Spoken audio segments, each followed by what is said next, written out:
Ayan guys, tapos na ang ating pagluluto ng ginisang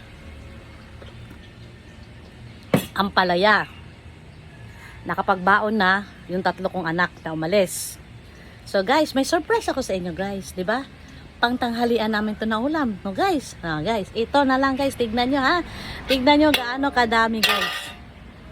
Di ba guys? Kanina kalahati. Oh, yan na lang ang natira.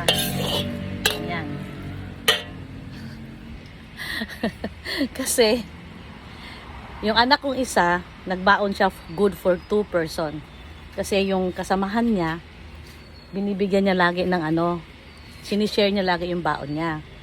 Yung isa ko namang anak, yung girlfriend niya, kasi sabay silang nag part-time ng trabaho, sideline nila kasi summer.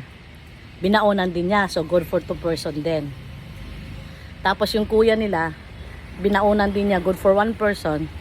Idadaan niya kasi ang way niya papunta sa pagpasok ni Jason, madadaanan niya kuya niya. Kaya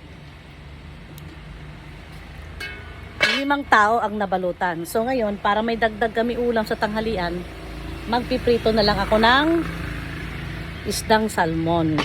Ayan. Actually matagal na to guys. Sobrang tigas lang kasi, kaya hindi ko makuha. Kaya ayan, ipiprito ko na siya. Ayan.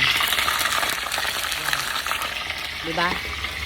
Yan na lang ang dagdag naming ulam para sa tanghalian kasi wala na to pag-asang ampalaya guys, tsaka hindi naaabot sa gabi to, hanggang tanghalian lang talaga to. Yan. Ayan. So nakakatuwa lang kasi masaya silang umalis kasi may ulam na silang bagong luto, tsaka paborito nilang ulam, lalo na si EJ. Naku, paborito niya ang ampalaya. Si Jason naman paborito ng girlfriend.